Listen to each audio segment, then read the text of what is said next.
என் பேரு பிரியா. எனக்கு இப்போ கல்யாணமாகி 1 வருஷம் ஆச்சு. எங்க அப்பாவுக்கு நாங்க 2 பொண்ணுங்க. என்னோட அக்கா என்னை விட 2 வயசு பெரியவள். அவளுக்கு கல்யாணமாகி இப்போ 3 பிள்ளைங்க இருக்கிறாங்க. நானும் என்னோட கணவரும் இப்போ தனியா தான் வாழ்ந்துட்டு வரோம். என் மாமியார், மாமனார் சொந்த ஊர்ல இருக்காங்க. என்னோட அக்கா சென்னையில இருக்கா. நாங்க இப்போ தனியா இருக்கிறதுனால, தினமும் நைட்டு கணவன் மனைவியா ரொம்பவே சந்தோஷமா இருப்போம். உண்மைய சொல்லணும்னா, என்னோட கணவரை விட எனக்கு தான் ஆசை அதிகம். நான் தினமுமே அவரை தனிமையில் இருக்க கூப்பிடாமல், எனக்கு தூக்கமே வராது. ஒரு நாள் கூட நாங்க சந்தோஷமா இல்லாமல் தூங்குவதே கிடையாது. பல நாள் என்னோட கணவரை நான் 2வது ரவுண்டுக்கு கூட கூப்பிடுவேன். ஆனா, அவரு, "என்னால முடியாது. எனக்கு தான் தூக்கம் வருது. நானே வேலைக்கு போயிட்டு ரொம்ப டயர்டா இருக்கேன்னு" சொல்லிட்டு படுத்து தூங்கிருவாரு. இதுல சோகமான விஷயம் என்னன்னா, எனக்கு கல்யாணம் ஆகி 1 வருஷம் ஆகியும் குழந்தை உண்டாகல. எங்க அம்மாவுக்கு இது ரொம்ப வருத்தமா இருந்துச்சு. என்னோட அக்கா கல்யாணமாகி 1 வருஷத்துக்குள்ளயே ஒரு ஆம்பள பிள்ளைய பெத்துட்டா. திரும்பவும் 1 வருஷத்துக்குள்ள இன்னொரு பிள்ளையையும் பெத்துட்டா. இப்படி இருக்கப்போ, எனக்கு மட்டும் கல்யாணமாகி 1 வருஷத்துல குழந்தையே உண்டாகல. இது எங்க அம்மாவுக்கு ரொம்ப வருத்தமா இருந்தது. அதே சமயம் என்னோட மாமியாரும் இத சொல்லி சொல்லி ரொம்ப கவலைப்படுவாங்க. இத பார்த்த என்னோட அம்மாவும், "டாக்டர்ட்ட போயிட்டு காட்டுவோமா?" ன்னு கேட்டாங்க. ஆனா, நாங்க டாக்டர் கிட்ட எல்லாம் போகவே இல்ல. அப்படி இருக்கும்போது, என்னோட அக்கா புருஷன் ஒரு நாள் போன் பண்ணாரு. "மறுநாள் உன் ஊருக்கு ஒரு வேலையா வரதாவும், உன்னோட அக்கா வரல. நான் மட்டும் தான் வரப்போறேன்னு" சொல்லிட்டு இருந்தாரு. மறுநாள் என்னோட அக்காவோட கணவர் சொன்ன மாதிரியே எங்க வீட்டுக்கு வந்துட்டாரு. காலையில டிபன் சாப்பிட்டுட்டு, அவர் அவர் வேலை விஷயமா வெளியில போயிட்டாரு. நான் சாயந்திரம் தான் வருவேன்னு சொல்லிட்டு போயிட்டாரு.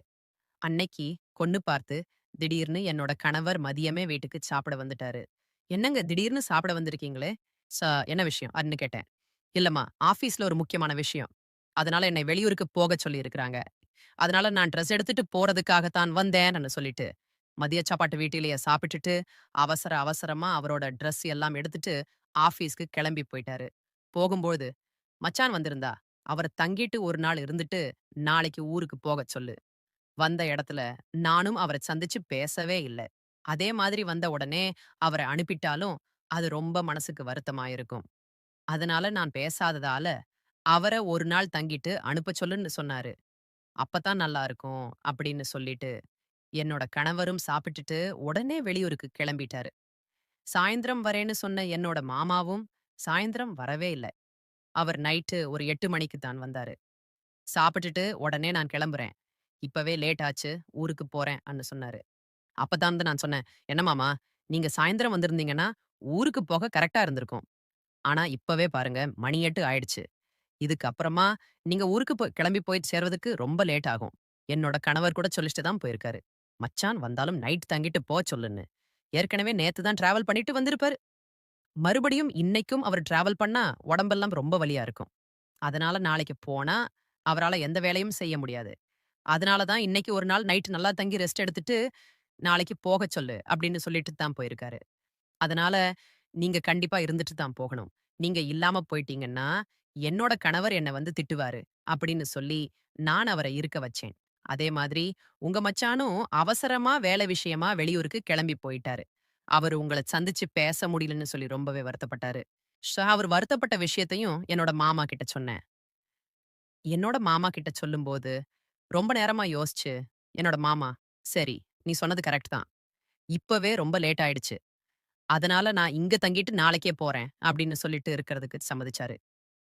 இந்த விஷயத்த என்னோட அக்காவுக்கு போன் போட்டு சொன்னாரு. என்னோட அக்காவும், "சரிங்க, தங்கிட்டு காலையில வாங்க." அப்படின்னு சொல்லிட்டா. அதுக்கப்புறமா என்னோட மாமா டிபன் சாப்பிட்டு முடிச்சதுனால, "சரி, டைம் பாஸ் பண்ணுவோம்." அப்படின்னு சொல்லிட்டு சோஃபால உட்கார்ந்து டிவி பார்க்க ஆரம்பிச்சாரு. அப்ப மாமா கிட்ட, "மாமா, இப்ப தான் சாப்பிட்டீங்க. எதுவும் காஃபி, டீ எதுவும் குடிக்கிறீங்களா? வேணுமா போட்டு தரவா?"ன்னு கேட்டேன். உடனே மாமாவும், "அதெல்லாம் வேணாம். இப்பவே நல்லா திருப்தியா சாப்பிட்டுட்டேன். எனக்கு எதுவும் வேணாம்." அப்படின்னு சொல்லிட்டாரு. சரியான்னு சொல்லிட்டு, என்னோட எல்லா வேலையும் முடிஞ்சதுனால, நானும் என் மாமாவுக்கு பக்கத்திலேயே உட்கார்ந்து டிவி பார்த்துட்டு இருந்தேன். அப்ப எங்க மாமா என்கிட்ட பேச்சு குடுக்க குடுக்க ஆரம்பிச்சாரு. "உங்க அம்மா போன வாரம் எங்க வீட்டுக்கு வந்திருந்தாங்களா? உன்ன பத்தி சொல்லி ரொம்பவே கவலைப்பட்டாங்க. 1 வருஷமாகியும் உனக்கு குழந்தை பிறக்கலன்னு ரொம்ப கவலைப்பட்டாங்க. உங்க அம்மா நெனச்சுக்கிட்டு இருக்கிறாங்க.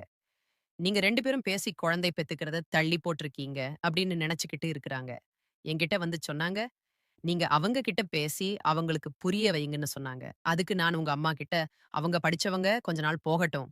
அதுக்கப்புறமா பெத்துக்கலான்னு நெனச்சிருப்பாங்க. இதுக்கெல்லாம் நீங்க கவலைப்படலாமா? வந்துட்டு நான் உங்க அம்மாவுக்கு அட்வைஸ் பண்ணேன். அப்படின்னு என் மாமா என்கிட்ட சொன்னாரு. இத கேட்ட உங்க அம்மா என்ன சொன்னாங்கன்னா, "என்ன மாப்ள நீங்க சொல்றீங்க? நீங்க என்னோட மூத்த மருமகன். என்னோட பொண்ணும் நீங்க படிக்கலையா? என்ன உங்களுக்கு கல்யாணம் ஆகி 1 வருஷத்திலேயே குழந்தை பிறக்கலையா? படிப்பு வேற, இந்த விஷயம் வேற" அப்படின்னு வந்து உங்க அம்மா எனக்கே புத்திமதி சொன்னாங்க. நேத்துக்கிழம கூட நான் கிளம்புறதுக்கு முன்னாடி உங்க அம்மாவுக்கு ஃபோன் பண்ணி நான் உங்க வீட்டுக்கு வரப்போற விஷயத்த சொன்னேன்.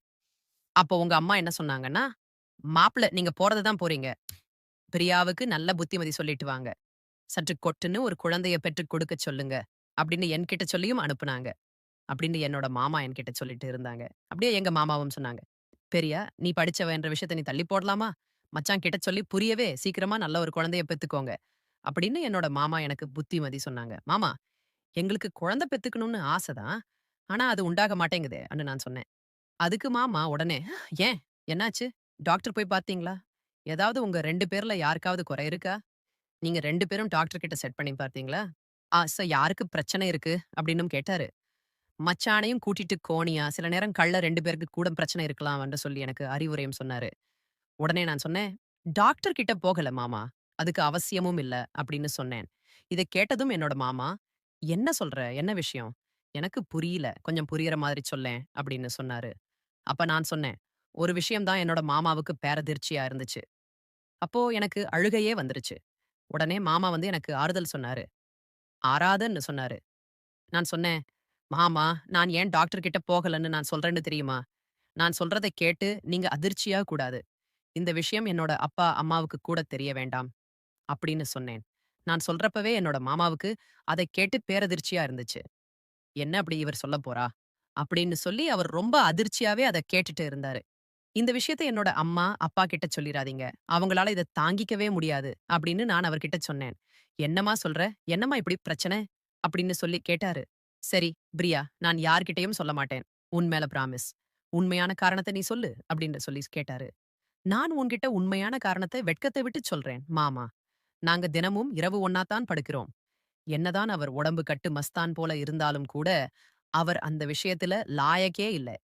அவருக்கு நைட் வேலைக்கு லாயக்கே இல்ல, மாமான்னு சொன்னேன். "என்னம்மா சொல்ற?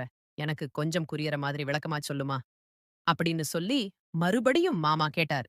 அவர் இப்படி கேட்டதும் எனக்கு அழுகை வந்துருச்சு. நானே அழுதுகிட்டு சொல்ல ஆரம்பிச்சேன். "மாமா, அவர் நல்லவர்தான். என் மேல ரொம்ப பாசம் அதிகம். ஆனால் அவரது எண்ணக் கற்பமாகுற அளவுக்கு இருக்காது. அது மட்டும் இல்லாமல், அவரால் 5 நிமிஷத்துக்கு மேல தாக்கு பிடிக்க முடியாது. அப்படியே அவர் கஷ்டப்பட்டு என் கூட இருந்தாலுமே, அதுல அணுக்களே இருக்காது. ஏன் இப்படி இருக்கு? என்ன ஏதுன்னு சொல்லி நம்ம டாக்டர் கிட்ட போகலாம்னு நான் கூப்பிட்டு பார்த்தேன். ஆனா, அவரு வர மறுத்துட்டாரு. சரி, நான் ஏன் இவருக்கு இப்படி இருக்கு? அப்படின்னு சொல்லி நெட்டில் சர்ச் பண்ணி பார்த்தேன். அப்பதான் எனக்கு ஒரு விஷயம் புரிஞ்சது. ஆண்களுக்கு அணுக்கள் அதிகமா இருந்துச்சுன்னா, கட்டியா இருக்கும். அணுக்களே இல்லாம இருந்தா ரொம்ப தண்ணி மாதிரி இருக்கும்னு சொல்லி போட்டிருந்துச்சு. அப்பதான்டா நான் புரிஞ்சுகிட்டேன். என்னோட கணவருக்கு அந்த பிரச்சனை இருக்கு. அதனால தான் குழந்தைய உருவாக முடியல. அப்படின்னு சொல்லி நான் புரிஞ்சுக்கிட்டேன். அப்படின்னு என்னோட மாமா கிட்ட சொல்லி கதறி கதறி அழுதேன். இப்படி இருக்கும்போது எப்படி மாமா எனக்கு குழந்தை பிறக்கும்? நானும் அவர ஹாஸ்பிட்டலுக்கு கூப்பிட்டா கூட அவர் வரமாட்டேங்கிறாரு. அவர்கிட்ட உங்களுக்கு ஆண்மையே இல்லை, உங்களுக்கு அணுக்களே இல்லை அப்படின்னு சொல்ற தைரியம் எனக்கு இல்லை. அது அவரே வந்து தெரிஞ்சுக்கணும். அ ஆனால் அவர் அதுல கவனமே செலுத்த மாட்டேங்கிறாரு. அவர பொறுத்தவரைக்கும் அவர் ஆரோக்கியமா தான் இருக்காரு. தான் ஒரு ஆம்பள அப்படிங்கிற நினைப்பு தான அவருக்குள்ளேயே இருக்கு. இந்த நம்பிக்கைய நான் எப்படி மாமா உடைக்க முடியும்? அவன்கிட்ட போய், "நீங்க ஆம்பளையே இல்லன்னு என்னால எப்படி சொல்ல முடியும்?" என் மேல் அன்பாவும், பாசமாவும் இருக்காரு. அப்படிப்பட்ட மனுஷனோட மனச நோகடிக்க நான் விரும்பல, மாமா. அப்படின்னு சொல்லிட்டு அழுதுகிட்டே இருந்தேன். அப்ப என்னோட மாமா என்கிட்ட வந்து, "அழாதம்மா" அப்படின்னு சொல்லி எனக்கு ஆறுதலும் சொன்னாரு. அப்ப நான் அவர் மேல சாஞ்சுக்கிட்டேன். அப்ப அவர் என்னோட கண்ணெல்லாம் தடவி விட்டாரு. ஆறுதலா சில வார்த்தைகளையும் சொன்னாரு. அப்படியே சொல்லிட்டு இருக்கும்போது, நான் இன்னும் கொஞ்சம் பழம் கொடுத்து அவர் மேல சாய்ஞ்சுக்கிட்டேன். அப்ப நான் அழுதுகிட்டே என்னோட மாமா கிட்ட ஒரு விஷயத்த சொன்னேன். "மாமா, நான் சொல்றேன்னு தப்பா எடுத்துக்காதீங்க. ஊர்வாயை அடைக்கிறதுக்கு நீங்க நெனச்சா எனக்கு உதவி செய்ய முடியுமா?"ன்னு சொன்னேன். "என்னம்மா சொல்ற? எனக்கு புரியலையே. புரியற மாரி சொல்லு" அப்படின்னு சொன்னாரு. "இல்ல மாமா, நீங்க நெனச்சா எனக்கு ஒரு குழந்தைய காட்டி குடுக்க முடியும்" அப்படின்னு சொன்னேன். இத கேட்டதும் என்னோட மாமா அதிர்ச்சி ஆகிட்டாரு. "என்ன இப்படியெல்லாம் பேசுற? இந்த மாதிரி எண்ணத்துல என்கிட்ட நீ பழகாத" அப்படின்னு கோபப்பட்டாரு. "இல்ல மாமா, என்னோட நெலைமைய நீங்க தான் புரிஞ்சுக்கணும். இந்த விஷயத்த நான் எங்க அப்பா, அம்மா கிட்ட கூட நான் சொல்லல. அவங்க மனசு நோகும். இப்ப அவங்களுக்கு இருக்கக்கூடிய ஒரே பிரச்சனையே எனக்கு குழந்தை இல்லைங்கிறது தான். என்னோட மாமனார், மாமியாருக்கும் அதே பிரச்சனை தான். எனக்கு குழந்தை இல்லைன்னு என்னோட கணவரை ஹாஸ்பிட்டலுக்கு கூப்பிட்டா கூட, அவர் வரவும் மாட்டேங்கிறாரு. அவர பொறுத்தவரைக்கும், அவர் ஒரு ஆண்மகன் அப்படிங்கிற நெனைப்பு தான் அவங்கிட்ட எப்பவுமே இருக்கு. இப்படி இருக்கும்போது, எல்லா இடத்துலயும் இந்த பிரச்சனைய சமாளிக்குது நான் மட்டும் தான். நான் ஏன் இவ்ளோ கஷ்டப்படணும்? நீங்க நெனச்சீங்கன்னா, அந்த பிரச்சனையில இருந்து என்னால வெளிய கொண்டு வர முடியும் அப்படின்னு சொல்லி நான் கெஞ்சினேன். ஆனா என்னோட மாமாவோ, என்னோட அக்காவுக்கு எல்லாம் துரோகம் பண்ண முடியாது. நீ வந்து என்கிட்ட எந்த மாதிரி ஒரு எண்ணத்துல நீ பழகாத. நான் இன்னும் கொஞ்ச நேரம் இங்கே இருந்தால், நடக்கக்கூடாதது எல்லாம் நடந்துரும் போல. நான் இங்கே இருக்கிறதே முதல்ல தப்பு. நான் இப்ப உடனே கிளம்புறேன் அப்படின்னு சொல்லிட்டு, என்னோட மாமா வீட்ட விட்டு கிளம்புறதுக்கு உடனே பெட்டி பிடிக்க எல்லாம் எடுத்துக்கிட்டு கிளம்ப முயற்சி பண்ணாரு. அப்ப நான் என்னோட மாமாவ எவ்வளவோ தடுத்து பார்த்தேன். அப்ப அவரு, "முடியாது நான் கிளம்புகிறேன். நான் இன்னும் கொஞ்ச நேரம் இங்கே இருந்தேன்னா, நடக்கக்கூடாத தப்பு எல்லாம் நடந்துரும்." அப்படின்னு சொல்லிட்டு அவர் உடனே கிளம்பினார். ஆனா, இந்த வாய்ப்பை நான் மிஸ் பண்ண விரும்பல. நான் இன்னைக்கு எப்படியாவது மாமாவோட இருந்து கர்ப்பமாயிடணும் அப்படின்னு சொல்லி முடிவு பண்ணேன். அப்ப என்னோட மாமா வீட்ட விட்டு கிளம்பும்போது, நான் ஓடிப்போய் அவரை கட்டி பிடிச்சுக்கிட்டேன். கட்டி பிடிச்சதுமே, "மாமா விடு, என்ன விடுன்னு" சொன்னாரு. ஆனால் நான் அவர ரொம்ப இறுக்கமா புடிச்சுக்கிட்டேன். அ ஒரு கட்டத்துல மாமாவால முடியல. அதுக்கப்புறமா அவர் என்னோட கட்டுப்பாட்டுக்குள்ள வந்துட்டாரு. எனக்கும் குழந்தை தேவைப்பட்டதுனால, அன்னைக்கு என்னோட மாமாவ நான் கர்ப்பமாக்குறதுக்காக யூஸ் பண்ணிக்கிட்டேன். அன்னைக்கு தான் ஆண்மையோட இருக்கக்கூடிய ஒரு ஆண்மகனோட தாம்பத்தியத்தில் ஈடுபட்டு எப்படி இருக்கின்றது என்பதை நான் உணர ஆரம்பிச்சேன். அப்ப எனக்கும், என்னோட மாமாவுக்கும் எல்லாமே நடந்து முடிஞ்சிருச்சு. கொஞ்ச நேரம் நாங்க 2 பேரும் ரெஸ்ட் எடுத்தோம். அதுக்கப்புறம் நான் என்னோட மாமாவ, என்னோட வாங்கன்னு கூப்பிட்டேன். அவரும் அப்போ எந்தவித எதிர்ப்புமே தெரிவிக்கல. அன்னைக்கு மறுபடியும் 2வது முறையா. அன்னைக்கும் இரவு நானும், மாமாவும், பொன்னாவும் அப்ப என்னோட மாமா கேட்டாரு, "நமக்குள்ள எல்லாமே நடந்துருச்சு. இப்ப நீ கர்ப்பமாயிட்டா உன்னோட கணவருக்கு சந்தேகம் வராதா?" அப்படின்னு கேட்டாரு.